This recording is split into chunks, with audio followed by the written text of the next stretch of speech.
નમસ્કાર વિદ્યાર્થી મિત્રો, ધોરણ 12 સાયન્સના નવા વિડીયો લેક્ચરમાં આપનું સ્વાગત છે. આપણે અને પ્રીવિયસના લેક્ચરની અંદર નવું ચેપ્ટર સ્ટાર્ટ કર્યું હતું, વિદ્યુત ચુંબકીય પ્રેરણ. વિદ્યુત ચુંબકીય પ્રેરણ એટલે શું? કે જે રીતે વિદ્યુત પ્રવાહના કારણે ચુંબકીય ક્ષેત્ર ઉત્પન્ન થાય એ જ રીતે જો ચુંબકીય ક્ષેત્રમાં કોઈક રીતે ફેરફાર કરીએ અને વિદ્યુત પ્રવાહ ઉત્પન્ન થાય તેને વિદ્યુત ચુંબકીય પ્રેરણ કહે છે. એની જનરેટર, ટ્રાન્સફોર્મર એ બધા વિદ્યુત ચુંબકીય પ્રેરણના સિદ્ધાંત ઉપર કાર્ય કરે છે. આ વસ્તુનો આપણે અભ્યાસ કર્યો હતો અને એમાં ફેરેડેના પ્રયોગો જોતા હતા. એમાં ફેરેડેનો પ્રયોગ એક જોયો હતો કે એક ગૂંચળું જેની સાથે ગેલ્વેનોમીટર જોડતા અને એક ગજિયો ચુંબક, યાની કે જો ગજિયા ચુંબકને ગેલ્વેનોમીટરની નજીક લાવવામાં આવે તો ગેલ્વેનોમીટર ક્ષણિક કોણાવર્તન દર્શાવે છે. એમાંથી કંઈક વિદ્યુત પ્રવાહ ઉત્પન્ન થાય છે ગૂંચળામાંથી. જો વિરુદ્ધ દિશામાં લઈ જવામાં આવે તો ગેલ્વેનોમીટર વિરુદ્ધ દિશામાં કોણાવર્તન દર્શાવે છે. એની વિદ્યુત પ્રવાહની દિશા બદલાઈ જાય છે. તો આ વસ્તુનો આપણે અભ્યાસ કર્યો હતો. હવે જોઈએ ફેરેડેનો પ્રયોગ નંબર 2, એની ફેરેડેના વિદ્યુત ચુંબકીય પ્રેરણ અંગેના બે ગૂંચળાની સાપેક્ષ ગતિ અંગેના પ્રયોગનું વર્ણન કરો. યાની કે આ પ્રયોગની અંદર માઇકલ ફેરેડેએ એક નહીં પરંતુ બે ગૂંચળા રાખ્યા. એક ગૂંચળાને કીધું C1 અને ગૂંચળા C1 સાથે ગેલ્વેનોમીટર જોડવામાં આવ્યો.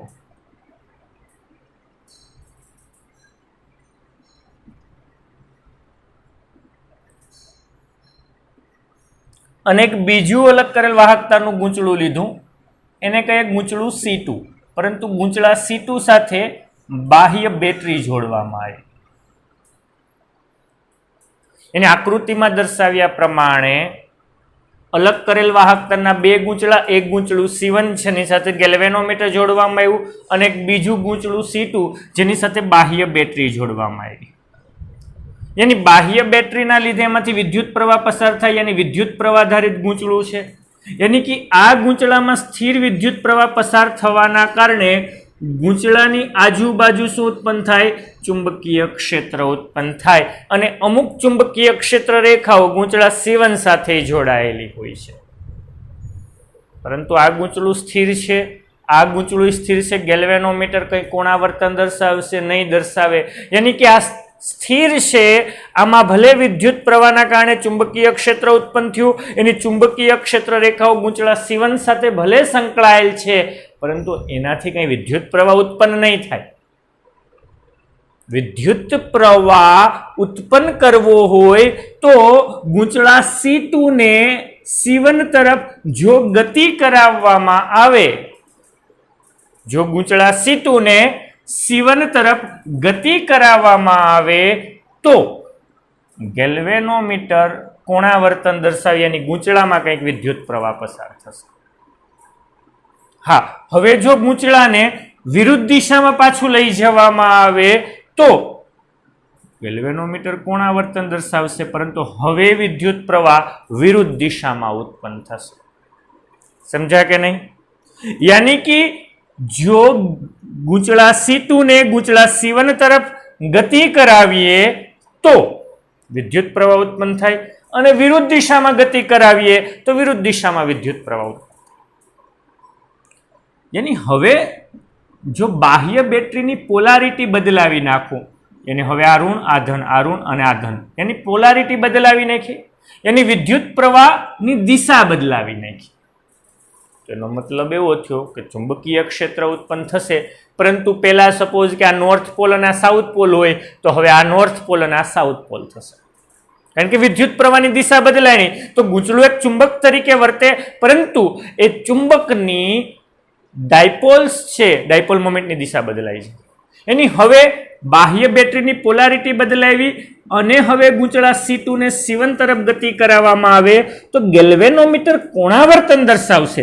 યાની ગૂંચળામાં વિદ્યુત પ્રવાહ પસાર થાય, પરંતુ વિરુદ્ધ દિશામાં, યાની પહેલા આ તરફ ગતિ કરાવતા થા અને ગેલ્વેનોમીટરનું કોણાવર્તન એ હવે વિરુદ્ધ દિશામાં દર્શાવશે, કારણ કે હવે આમાં વિદ્યુત પ્રવાહ ઉત્પન્ન થશે, EMF ઉત્પન્ન થશે, પરંતુ પહેલા કરતા વિરુદ્ધ દિશામાં. સમજ્યા? અને ફરીથી વિરુદ્ધ દિશામાં લઈ જવામાં આવે તો તો પેલા જે લાવતા હતા એના કરતા વિરુદ્ધ દિશામાં એમાં વિદ્યુત પ્રવાહ ઉત્પન્ન થાય છે. તો આ રીતે તમે સપોઝ કે C2 ને સ્થિર રાખીને C1 ને ગતિ કરાવીએ તો પણ વિદ્યુત પ્રવાહ ઉત્પન્ન થશે. પરંતુ આ બંનેને સમાન વેગથી ગતિ કરાવીએ, ગૂંચળા C1 અને C2 ને જો એક સરખા વેગથી ગતિ કરાવીએ તો ગેલ્વેનોમીટર કંઈ કોણાવર્તન દર્શાવશે નહીં, તો ગૂંચળા C1 માં વિદ્યુત પ્રવાહ ઉત્પન્ન થશે નહીં. કારણ કે વિદ્યુત પ્રવાહ ઉત્પન્ન કરવા માટે સાપેક્ષ ગતિ જરૂરી છે. અને જો બંનેને સરખા વેગથી ગતિ કરે તો સાપેક્ષ વેગ 0 થાય ને. સાપેક્ષ વેગ 0 હોય તો કઈ વિદ્યુત પ્રવાહ ઉત્પન્ન થશે નહીં. હા, જો અહીંયા વોલ્ટેજ વધારું પેલા હતા એના કરતા વધારું તો વધારે વિદ્યુત પ્રવાહ ઉત્પન્ન થાય છે. આની ઝડપ વધારું તો પણ વધારે વિદ્યુત પ્રવાહ ઉત્પન્ન થાય છે. યાની પહેલા કિસ્સામાં ગજિયો ચુંબક રાખતા હતા પેલા પ્રયોગમાં, હવે બીજું ગૂંચળું જ રાખીએ. યાની ગૂંચળું વિદ્યુત પ્રવાહ ધારિત હોય તો ગજિયા ચુંબકની જેમ જ વર્તે છે. આ હતો પ્રયોગ 2. હવે જોઈએ પ્રયોગ 3. પ્રયોગ 3 શું છે કે વિદ્યુત ચુંબકીય પ્રેરણ માટે સાપેક્ષ ગતિ જ અનિવાર્ય જરૂરિયાત નથી. આ વિધાન સમજાવતા ફેરેડેનો પ્રયોગની સમજૂતી આપો.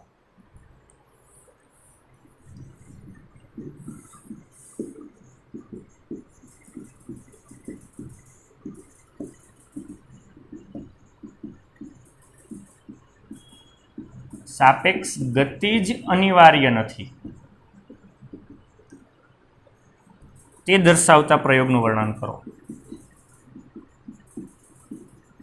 તો હમણાં તો મેં એમ કીધું હતું કે જો બંને ગૂંચળાને ગજિયા ચુંબકને સાપેક્ષ ગતિ કરાવો તો જ વિદ્યુત પ્રવાહ ઉત્પન્ન થાય. પરંતુ એવું કીધું કે વિદ્યુત ચુંબકીય પ્રેરણ માટે વિદ્યુત પ્રવાહ ઉત્પન્ન કરવા માટે સાપેક્ષ ગતિ જ અનિવાર્ય નથી. એને એવું જરૂરી નથી કે સાપેક્ષ ગતિ કરાવો તો જ વિદ્યુત ચુંબકીય પ્રેરણ ઉત્પન્ન થાય, એવું જરૂરી નથી. તે પ્રયોગથી સમજીએ. ફરીથી એક ગૂંચળું લઈએ, આ ગૂંચળા સાથે ગેલ્વેનોમીટર જોડીએ.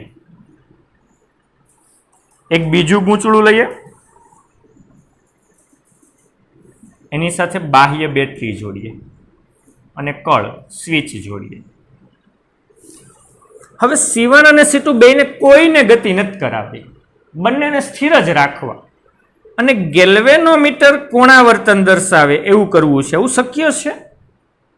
આમ તો આપણે એમ કહેતા હતા કે સાપેક્ષ ગતિ કરાવીએ તો જ વિદ્યુત ચુંબકીય પ્રેરણ ઉત્પન્ન થાય, તો જ ગૂંચળામાં વિદ્યુત પ્રવાહ ઉત્પન્ન થાય. પરંતુ અહીં આપણે ગતિ જ નથી કરાવવી, એની સાપેક્ષ ગતિ અનિવાર્ય નથી.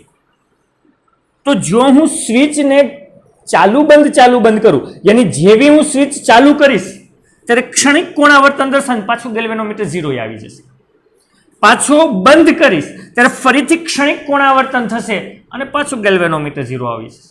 યાની કે જ્યારે આમાં વિદ્યુત પ્રવાહ પસાર કરીએ ત્યારે ચુંબકીય ક્ષેત્ર ઉત્પન્ન થાય, પરંતુ સ્વિચને ચાલુ બંધ કરીએ ત્યારે આ ચુંબકીય ક્ષેત્ર રેખાઓમાં ફેરફાર થાય, જેના કારણે આ ગૂંચળામાં વિદ્યુત પ્રવાહ ઉત્પન્ન થાય. અને હા, જો એની વચ્ચે લોખંડનો સળિયો રાખી દઉં કે પછી આ કિસ્સામાં આની વચ્ચે લોખંડનો સળિયો રાખી દઉં તો પેલા જેટલું વિદ્યુત પ્રવાહ ઉત્પન્ન થતું હતું ને એના કરતાં વધારે ઉત્પન્ન થાય. અને એ વસ્તુ આપણે ભણી ગયા, કારણ કે લોખંડનો સળિયો રાખવાના કારણે ચુંબકીય પરમિએબિલિટી વધવાના કારણે ચુંબકીય ક્ષેત્રની તીવ્રતા વધી જાય અને જેના કારણે વધારે વિદ્યુત પ્રવાહ ઉત્પન્ન થાય છે. તો આ બંને પ્રયોગ એક વખત રીડી કરી નાખો, વાંચી નાખો અને આ નોટ ડાઉન કરી નાખો.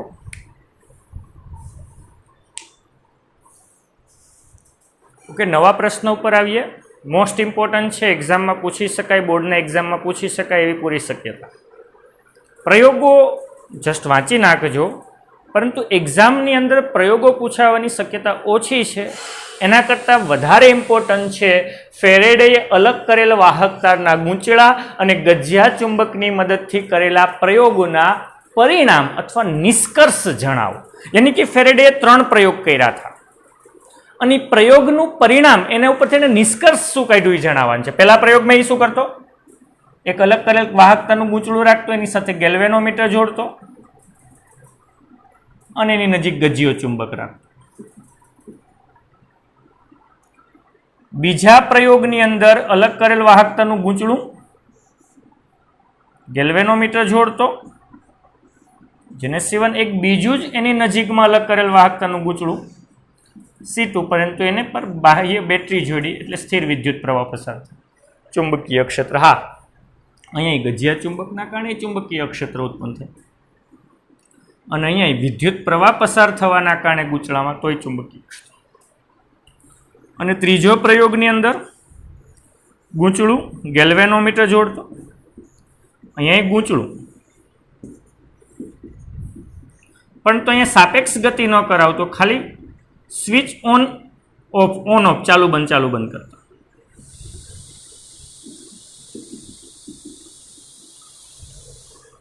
તો ફેરેડેએ કરેલા પ્રયોગો ઉપરથી પહેલું પરિણામ, પહેલું નિષ્કર્ષ હું એમ કહી શકું કે જો ગૂંચળા અને ગજિયા ચુંબકની અથવા બે ગૂંચળાની વચ્ચે જો સાપેક્ષ ગતિ કરાવવામાં આવે તો વિદ્યુત ચુંબકીય પ્રેરણ ઉત્પન્ન થાય, વિદ્યુત પ્રવાહ ઉત્પન્ન થાય. યાની પહેલો નિષ્કર્ષ હું એમ લખી શકું કે ગૂંચળા અને ગજિયા ચુંબકની અથવા બે ગૂંચળા વચ્ચે જો સાપેક્ષ ગતિ કરાવીએ તો વિદ્યુત ચુંબકીય પ્રેરણ ઉત્પન્ન થાય. બીજું કે ગૂંચળા કે ગજિયા ચુંબકની જો ગતિ વધારવામાં આવે તો વધારે વિદ્યુત પ્રવાહ, અને જો ગતિ ઘટાડવામાં આવે તો ઓછો વિદ્યુત પ્રવાહ ઉત્પન્ન થાય છે. સપોઝ કે ઝડપથી જવા દો તો વધારે અને ધીમે ધીમે જવા દો તો ઓછો વિદ્યુત પ્રવાહ. તો આ બીજો પરિણામ, બીજું નિષ્કર્ષ. ત્રીજું, જો ગજિયા ચુંબક કે ગૂંચળાની ગતિની દિશા બદલાવી નાખવામાં આવે, ઉલટાવી નાખવામાં આવે તો અહીંયા ગેલ્વેનોમીટરમાં વિદ્યુત પ્રવાહની દિશા ઉલટાઈ જાય છે. જો ગજિયા ચુંબક કે ગૂંચળાની ગતિની દિશા ઉલટાવી દેવામાં આવે, વિરુદ્ધ દિશા લેવામાં આવે તો અહીંયા વિદ્યુત પ્રવાહની દિશા પણ બદલાઈ જાય છે, ઉલટાઈ જાય છે. અને ચોથું કે જો ગૂંચળું અને ગજિયો ચુંબક કે બે ગૂંચળાઓ સમાન વેગથી ગતિ કરતા હોય તો કોઈ વિદ્યુત પ્રવાહ ઉત્પન્ન થતો નથી.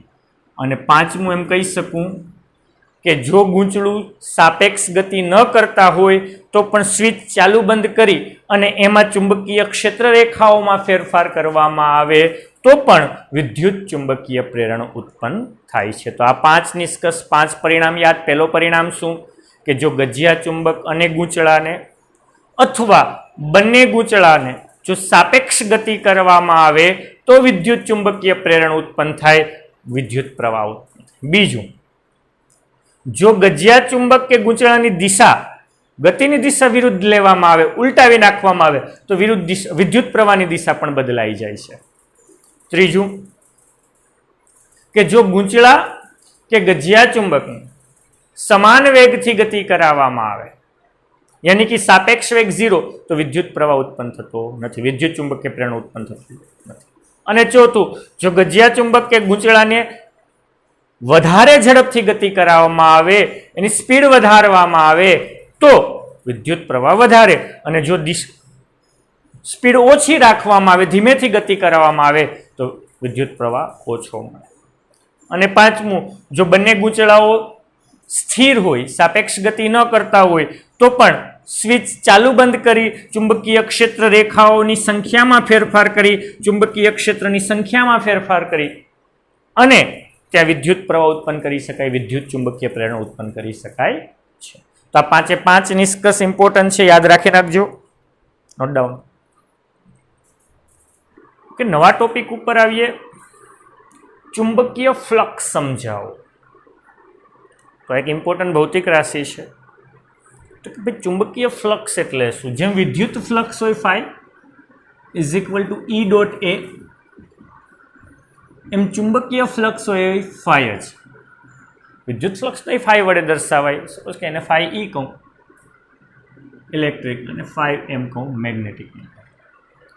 તો ભાઈ ચુંબકીય ફ્લક્સ એટલે શું? તો ચુંબકીય ફ્લક્સ સમજવા માટે આકૃતિમાં દર્શાવ્યા પ્રમાણે નિયમિત ચુંબકીય ક્ષેત્ર B માં એક A આડછેદનું ક્ષેત્રફળ ધરાવતો એક સમતલને ધ્યાનમાં લો. એ નિયમિત ચુંબકીય ક્ષેત્રની અંદર સપોઝ કે નિયમિત ચુંબકીય ક્ષેત્રની અંદર એ આડછેદ ધરાવતું કોઈક સમતલ મૂકેલું છે, તો આ સમતલમાંથી જેટલી ચુંબકીય ક્ષેત્ર રેખાઓની સંખ્યા વધારે એમ ચુંબકીય ફ્લક્સ વધારે, યાની ચુંબકીય ક્ષેત્ર રેખાઓની સંખ્યા એ ચુંબકીય ફ્લક્સ જ છે. યાની કે આ ગૂંચળા સાથે સંકળાયેલ ચુંબકીય flux phi is equal two થશે મોસ્ટ ઇમ્પોર્ટન્ટ બી ડોટ એ. યાની આ ચુંબકીય ક્ષેત્ર અને ક્ષેત્રફળ સદિશ વચ્ચેનો ડોટ ગુણાકાર એ એમની સાથે સંકળાયેલ ચુંબકીય ફ્લક્સ આપે, જ્યાં ચુંબકીય ક્ષેત્ર અને ક્ષેત્રફળ સદિશ વચ્ચેનો ખૂણો થીટા હોય તો flux phi is equal two શું થાય? બી એ કોસ થીટા થાય.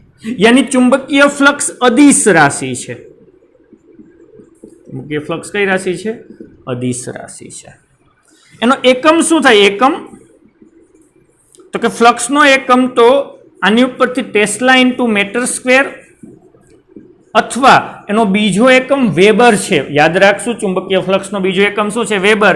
અને આ ઉપરાંત સીઝીએસ પદ્ધતિની અંદર મેક્સવેલ પણ છે. મેક્સવેલ વૈજ્ઞાનિકના નામની યાદ. પારિમાણિક સૂત્ર તમારે હોમવર્કમાં કરવાનું છે. ચુંબકીય ફ્લક્સનું પારિમાણિક સૂત્ર તમારે મને હોમવર્કમાં કરીને આપવાનું છે. ચુંબકીય ક્ષેત્રની તીવ્રતાનું આપતું હોય અને ક્ષેત્રફળનું આવડતું હોય તો મળી જાય.